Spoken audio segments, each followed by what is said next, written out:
السلام عليكم ورحمة الله وبركاته. ازيكم حبايب قلبي؟ عاملين ايه؟ اهلا بيكم في قناة مطبخ ام جوجو الشرقاوية. نورتوني وشرفتوني. هنعمل النهاردة ان شاء الله اسرع واسهل تورتاية في الحياة، سهلة وبسيطة واي حد ممكن يعملها، حتى الناس اللي الكيك دايما بتبوظ منهم. جربوا الوصفة دي وان شاء الله هتطلع ناجحة معاكم جدا ومن اول مرة. يلا بقى نشوف هنعمل ايه. معايا هنا شفشة الخلاط، هحط فيه 3 بيضات، طبعا البيض بتاعنا بحرارة الغرفة، وهحط كمان كوباية ونص سكر. السكر بتاعنا حبيبات عادي كده. حبيبي حطيت كوباية وحط النص كمان، ممكن تحطي كوباية وربع لو مبتحبيش الكيك بتاعك مسكر. هحط كوباية ونص لبن كده حبايبي زي ما انتم شايفين. اللهم صل وسلم وبارك على سيدنا محمد. هنزل عليهم بمعلقتين كاكاو كبار، كاكاو خام اسباني، تجيبيه من عند العطار او من عند مستلزمات الحلويات. بتقول له عايزة كاكاو خام غامق اسباني، بيبقى يعني كل ما بتنقي نوع كاكاو احلى كل ما بيبقى طعم الكيك بتاعك حلو. حطيت كمان كيس فانيليا ورشة كده ملح صغيرة. هضربهم بقى كلهم كويس مع بعض في الخلاط.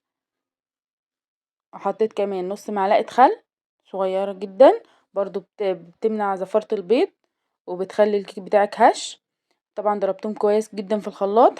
حطيت عليهم كوباية زيت، يا ريت الزيت بتاعك يكون نضيف من نوع نضيف برضه علشان ما يعملش ريحة في الكيك بتاعك. هضربهم كويس جدا في الخلاط. معايا هنا بقى المكونات الجافة. معايا 3 كوبايات دقيق، ولازم ننخل الدقيق كويس جدا، اهم حاجة تنخل الدقيق كويس جدا كده حبايبي. بنزل 3 كوبايات. طبعا يعني اهم حاجة بتبقى كل المقادير اللي انت حطيتيها بنفس المعيار، يعني بنفس الكوباية، علشان بس الكيك بتاعك يطلع مظبوط. حطيت 3 كوبايات دقيق واحط عليهم كيس بيكنج باودر او ممكن كيك شيف اللي يريحك. هنخلهم بقى كويس جدا وانزلهم كده في البولة بتاعتي او في الطبق بتاعي. اهم خطوة ان انتي تنخلي الدقيق بتاعك كويس جدا علشان الكيك بتاعك يدخله هوا ويبقى هش كده ومرتفع وجميل. طبعا انتوا زي ما انتوا شايفين كده التورتيه بتاعتي سهله وبسيطه خالص، وما مش يعني مش محتاجه معدات كتير ولا محتاجه مكونات كتير. وانا على فكره كنت اول مره في حياتي اعمل تورتيه، يعني انا عمري ما عملت تورتيه قبل كده، بعملها لاول مره معاكم. يعني ممكن اي واحده مبتدئه تعملها عادي ان شاء الله. اي واحده لسه اول مره تعملها هتعملها بطريقتي وهتطلع يعني سهله وناجحه معاها جدا كده حبايبي. بعد ما نخلت الدقيق والبيكنج باودر كويس جدا، نزلت عليها بقى بالمكونات السايله اللي احنا عملناها مع بعض، وهضربها بقى كويس جدا كده. هخلطها كلها بالمضرب العادي السلك بتاعي، لو عندك مضرب كهربا ممكن تعملي بيه برضو بتبقى جميله جدا، بس انا بصراحه ما عنديش وبعملها برضو بالطريقه دي عشان لو حد يعني لو اي حد ما عندوش المضرب الكهربا يعمل بيها. وطبعا زي ما اتفقنا مع بعض بنخلط في اتجاه واحد لغاية ما تبقى يعني ده القوام بتاعها المظبوط. لو لقيتيها تقيلة معاكي بتزودي شوية لبن، لو لقيتيها خفيفة بتزودي شوية دقيق، لان مش كل دقيق زي بعضه. وده القوام المظبوط اللي انا وريتهولك. طبعا دهنت الصينية سمنة بلدي وحطيت فيها الخليط بتاعي وبخبطها كام خبطة كده علشان تخرج منها الهواء عشان تبقى مظبوطة ومتساوية كده حبايبي. زي ما انتم شايفين هدخلها الفرن بقى. طبعا انا شغلت الفرن وانا بخلط المواد الجافة مع السايلة مش قبل كده. هدخلها الفرن بقى تستوي من تحت. طبعا الكيك بتاعي استوى زي ما انتم شايفين كده. هي بتاخد تلت ساعة او حسب كل فرن، بس انا اخدت معايا تلت ساعة ومش يعني محتاجتش ان انا اشغل الشواية، هو الفرن بس من تحت.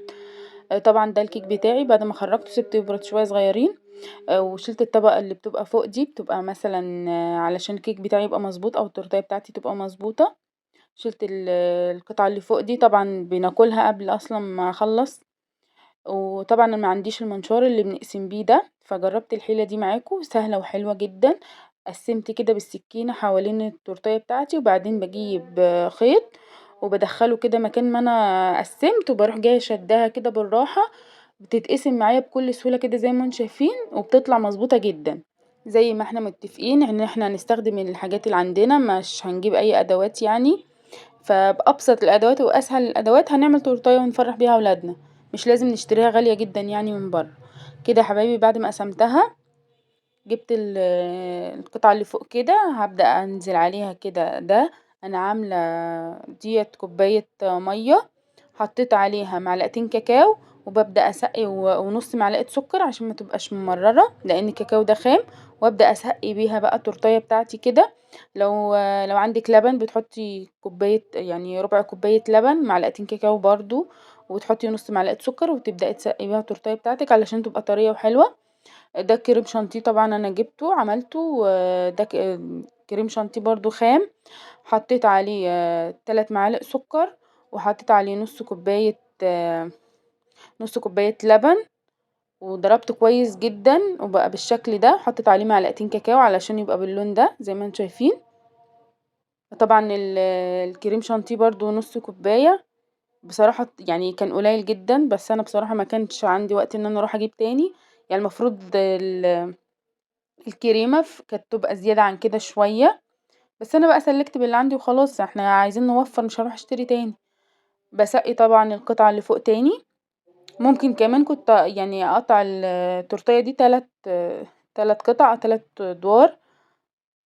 بس انا عملتها يعني كان زي ما انا قلت لكم اول مرة اعملها، فجربتها كده دورين. ان شاء الله بعد كده اعملها بقى اكون متمكنة فيها شوية عن كده، ونعملها مع بعض تكون احسن من كده بإذن الله. بس بجد طلعت جميلة جدا وعجبت ولادي وكان طعمها حلو جدا. ويعني حلوة بنسبة ان انا اول مرة اعملها يعني. طبعا غلفت التورتيه بتاعتي كلها بالكريم شانتيه ودخلتها التلاجة 3 ساعات، ولو مستعجلة بتدخليها نص ساعة الفريزر. وبعدين جبت شوكولاتة خام، دي شوكولاتة خام، وقطعها كده كام قطعة صغيرة. وبعدين نزلت عليها بمعلقتين لبن ودوبتها على نار هادية جدا كده على النار. وممكن تعمليها على حمام مائي، بتحطي مية تغلي وتحطي الشوكولاتة بتاعتك في طبق وتدوبيها كده، بتدوب معاكي وبتبقى جميلة جدا.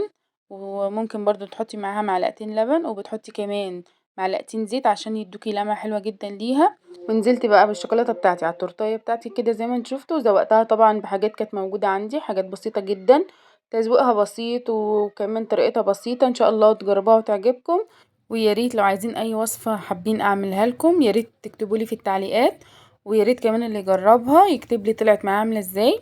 منتظرة تعليقاتكم الجميلة اللي بتفرحني دايما. وانتظروني في فيديو جديد ان شاء الله، والسلام عليكم ورحمة الله وبركاته.